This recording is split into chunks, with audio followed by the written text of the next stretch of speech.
ఈ న్యూమరికల్ కనుక మనం అబ్జర్వ్ చేస్తే సో నీట్ ఫిజిక్స్ 2024లో గ్రావిటేషన్లో ఇచ్చాడండి. గ్రావిటేషన్లో మనం అబ్జర్వ్ చేద్దామా ఏం అడుగుతున్నాడు దీంట్లో అనేది. ఓకే, సో ఏమంటున్నాడు ఇక్కడ, the minimum energy required to launch the satellite అంటున్నాడు. ఎనర్జీ రిక్వైర్డ్ ఈ శాటిలైట్ ఇక్కడ నుంచి లాంచ్ చేయడానికి మనకు మినిమం ఎనర్జీ అడుగుతున్నాడు. Of mass M of the surface of the earth అంటున్నాడు. దీని యొక్క మాస్ ఎమ్ ఇచ్చాడండి. దీని ఎర్త్ యొక్క మాస్ ఎమ్ క్యాపిటల్ ఎమ్ ఇచ్చాడు, రేడియస్ ఆర్ ఇచ్చాడు. The circle orbit at an angle of 2 that altitude of 2r from the surface of the earth అంటున్నాడు. అంటే ఇక్కడి నుంచి ఇక్కడికి పోయిన తర్వాత 2r రేడియస్ తీసుకొని ఇక్కడి నుంచి ఇక్కడికి రేడియస్ తీసుకొని ఇక్కడి నుంచి ఆర్బిట్ అవుతుందంట. ఇక్కడి నుంచి ఇక్కడికి అన్నాడు కాబట్టి ఇది ఆల్రెడీ r ఉంది, ఇది 2r ఉంది. మొత్తం కలిపి r = r+2r అంటే మొత్తం ఈ రేడియస్ అనేది 3r తీసుకుంటుంది. ఇది కరెక్ట్గా అబ్జర్వ్ చేయాలి పిల్లలు.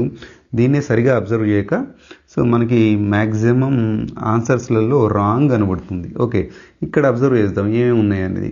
సో మనం అబ్జర్వ్ చేసినట్లయితే G ఉంది, స్మాల్ m, క్యాపిటల్ R ఉంది. ఓకే, సో ఈ స్మాల్ m దీనిది, క్యాపిటల్ M ఏమో ఎర్త్ది, రేడియస్ ఏమో దీనిది. ఓకేనా, సో మనకు కావాల్సిన మినిమం ఎనర్జీ రిక్వైర్డ్ అని అంటున్నాడు. మినిమం ఎనర్జీ అంటే మనం ఎనర్జీ తీసుకుందాము, final energy minus initial energy. So total energy మనకి ఎలా వస్తుంది, kinetic energy plus potential energy, అవునా కదా. సో కినెటిక్ ఎనర్జీ ½ అని తీసుకుంటే సో పొటెన్షియల్ ఎనర్జీ అనేది మనకి ఫార్ములా తెలిసిందే విషయం, -gmm/r మనకి. ఓకేనా, సో ఫస్ట్ ఇనిషియల్లీ ఇక్కడ ఉన్నప్పుడు ఎర్త్ మీద ఉన్నప్పుడు దీని యొక్క కినెటిక్ ఎనర్జీ 0 అయిపోతుంది. పొటెన్షియల్ ఎనర్జీ ఫార్ములా రాద్దామా, ఇక్కడ ఉన్నట్టు రాయండి. ఓకే, ఇది వచ్చేసింది ఇనిషియల్ ఎనర్జీ. ఫైనల్ ఎనర్జీ గురించి మాట్లాడుతుంది. ఇక్కడికి వెళ్ళిన తర్వాత ఇది ఆర్బిటాల్ మోషన్ అవుతుంది కాబట్టి దీని కినెటిక్ ఎనర్జీ ½ ఆర్బిటాల్ వెలాసిటీ ఇక్కడ రాసాను చూడండి, √gmm/r. r ఏమవుతుంది ఇక్కడ 3r అయిపోతుంది, అవునా కదా. అందుకని 3r పెట్టేశాను ఇక్కడ. ½ ఈ స్క్వేర్కి రూట్కు పోతుంది కాబట్టి ఇక్కడ రూట్ రాదు మనకి. పొటెన్షియల్ ఎనర్జీ ఇక్కడ ఎలా రాశారో అక్కడే ఎలా రాస్తాను, కాకపోతే ఈ r ప్లేస్లో మనకి ఎంత వస్తుందండి, 3r వచ్చేసింది. ఈ రెండింటిని ఇప్పుడు ఏం చేయండి, ఎల్సిఎం చేయండి, మల్టిప్లై 3 2 6 అయిపోయింది. ఇక్కడ 6 వచ్చేసింది. దీంట్లో కామన్ ఉన్న ఫ్యాక్టర్ని బయటికి తీశాను.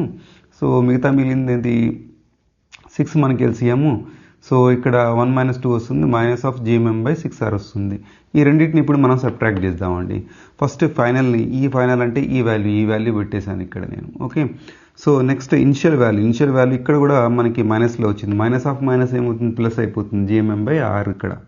ఓకే, ఇక్కడ మనకి ఎల్సిఎం తీస్తే ఏమవుతుంది, 6 ఈజ్ ఎల్సిఎం మనకి. సో 6 - 1 అంటే 5 వస్తుంది, 5/r, gmm/5/r. 5/r ఎక్కడ కనబడుతుంది మనకి, ఇక్కడ ఏలో కనబడుతుంది. ఏ అనేది మనకి ఆన్సర్ అండి.